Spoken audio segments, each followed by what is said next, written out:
Hey everybody, welcome back to class.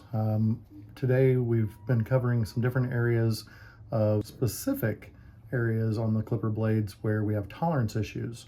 The first one we talked about was about the socket and some of the different dimensions that are there. And then we talked about the spring tension along with the guide and how that affects the ability for the two comb and cutter pieces to stay together tight or overwork and cause damage. So our third area that we want to cover is going to be the backset. Backset in general is the idea of where our cutter tooth stops. There's a little bit of a reveal of the machining that we just created with the comb, and then the area where it extends down to the skin. I'll grab one that has a big visual. There's a lot of tooth here from where our machining stopped all the way down to the skin, and then this area has been softened at the factory, so there's no damage to the skin. But up in this area, that's again our reveal from the tip of the cutter to the end of the machining. Same idea with the shorter tooth. We still have a little bit of slope down to the skin, and again there's that separation, call it a little shelf, that's revealed from the tip of the cutter to the end of our machining on the comb. If we grab a surgical blade, that still needs to happen.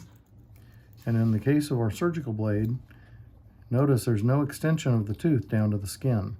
So if we were to advance that too far and not get the reveal, our cutter tooth would be more like a scalpel as it moves back and forth and cuts the skin. So very important to keep that back behind the tip of the comb. So there's that little reveal. In our case too, I was going to see, I don't see my gauge. Okay. There's going to be a space that we want to create here. That space is on a standard blade, so anything other than the surgical lengths is going to be 35 thousandths. In other words, just over a 1/16 of an inch, not an eighth, kind of right between the two. And that's going to be how far it is from the tip of the tooth to the end of the cutter. Spam call. I'm going to show this in some drawings to make it a little bit easier to see. So here's a comb blade. And notice I have these nice long teeth, and then at the end of the tooth is a little triangle that's in a different color. If you ever look at a blade, being this area of the extension down to the tooth is not flat across the top, we end up with profiling. And when we cut that at an angle to make it the surface opposite of where it slopes, it creates this extra little feature of shape. And notice how I kind of drew in the profiling. And that created a little triangle. So we call these Washington monuments. Nice long slope, and then it tightens up at the top.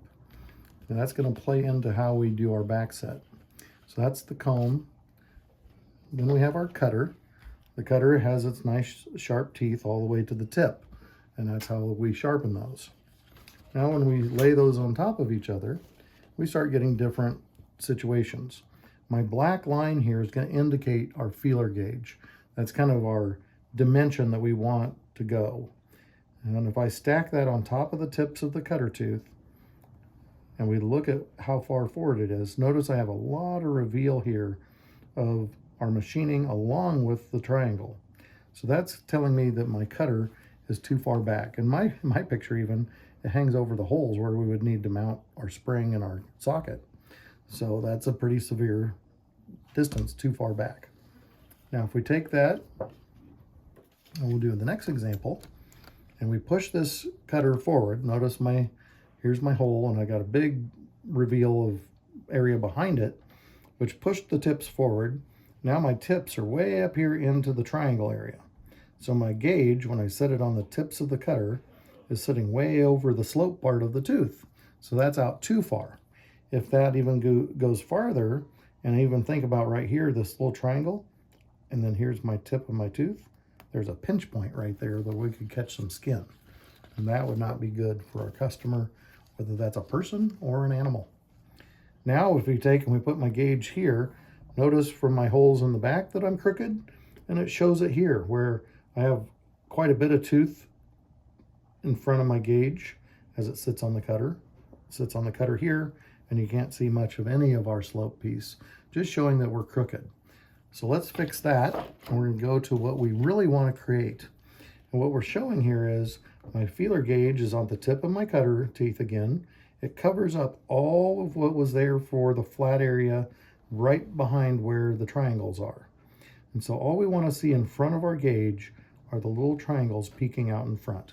And that would be our proper backset. This gauge again is 35 thousandths. On a surgical blade, we typically go 20 thousandths. So that's our two dimensions that we would want to remember. Surgical, on the animal side of the world, is your 50 blade and your 40 blade. Everything else, all the way up to the 1 inch, are going to use this 35 thousandths gauge. When it goes to those two sizes, the 50 and 40, those are the ones at 20 thousandths. On the human side, that's typically going to be your 5/0 and 4/0 blade. The triple-0 could also be set at that 20 thousandths. You might want to pull it back to the 35 thousandths. It's really not going to affect length of cut, but it could allow more time for the hair to prepare for the cut. So we'll set that out of the way, and we're going to look at that on the blade itself. Now, what is the purpose of the backset? One, we have already talked about a little bit, and that is the safety. If that cutter tooth is out in front or too close, it's going to cause damage to skin. Well, we don't want to damage the skin. We don't want to create welts or an abrasion. So we're going to pull that back into a safety zone. Secondly, if it's straight, we know that it's going to have the same amount of slope here or length of cut one side to the other, and we don't have a wedge shape to our cut in there. If you've all had a lawnmower, maybe you've seen where the one tire has adequate pressure and the other side was low on air pressure, and the lawnmower mowed a crooked line in the grass. And of course that just doesn't look good on your head. And so we want to make sure we do that. And what it does for the stylist or the barber, maybe even the pet groomer, is they're doing a lot more passes to keep that nice and even. So straight is important. Another psychological piece is that when we put a clipper blade on a clipper, mounted on there, this is how it sits on the body of the dog or the head. That's what the customer stares at all day long. If it's crooked, they're going to start going, can this person actually do their job? Because they can't even see a straight line. They're going to say, well, is that making a weird shape on the fur? And then amazingly, the psychological piece says, can they even sharpen my scissor? Do they know how to fix anything? And they just start questioning everything. So we just need to take time to make sure that it's nice and straight and parallel. Okay, we saw that example in my pictures where it was crooked. We don't want that kind of look. So we're going to put a gauge on there, and again, I'll have to go get one. I didn't bring one in here, but we do make one. It's called the Simple Setter. You could use any feeler gauge. Go to the auto parts store, something to that effect. We make one that on one side it says standard. When you flip it over, it says surgical. And that allows us to gauge that thickness. So a little gauge, it just makes it easy to make this happen. All right. So we talked about safety. We talked about being crooked and how that could come into play as being kind of goofy for people, along with the potential, if you did it severe enough, that it could actually change the length of cut. The other is, we're actually talking about what's happening when the hair and fur is coming into the blade. And if you think about the idea that it's all laying down here kind of as a group, and then you're bringing a comb in, the teeth of our comb blade, and when we want the hair to actually prepare itself for the cut, if we give that little reveal, it's more time for that hair to come around and be straight and prepared to come into the cutter, and the comb can do its job. If we're way up close, that hair is still in a tangle, maybe a little bit of a mess as it comes in there. And what happens? Well, we end up with different lengths of hair. Now you get done with the stroke through, and you're going to come back and start again and hopefully get it prepared more, and maybe 3 or 4 passes later we have a nice clean cut. All those things lengthen the amount of time that we're going to be working on the person or the animal. Here's our simple setter. This is our gauge. That gauge has 2 dimensions, and we're looking at the thickness of this tooth, or how wide this is across the metal. And we flip it over, and the other side is much narrower. I can lay that up there kind of as my screwdriver is about double here, and in comparison maybe triple here in the width. So again, this one says surgical at 20 thousandths, and we flip it over and it says standard and 35 thousandths. So when I go to set this down on the tool, I would set it all the way across. One thing it does for us is it hides all the geometry of the shapes of all the different teeth and tool and pieces and parts of the comb and cutter, and which makes it difficult for our eye to see. I can look down kind of like a gun sight where I close one eye and then I look down, and it should show me the table or that reveal that we're creating. But when I lay this in, it hides most all of what we want to disappear. And if you can see in the camera, I have just a little bit of the triangle like I mentioned before when we were looking at our pictures. That's all we see in front of that. Now, if you notice in this example, on the side where it says 35 thousandths, or to what's my right hand, there's more tooth exposed than over here on my left hand, or where it says simple setter. And so as we look at that, that would tell us that it's a little bit crooked.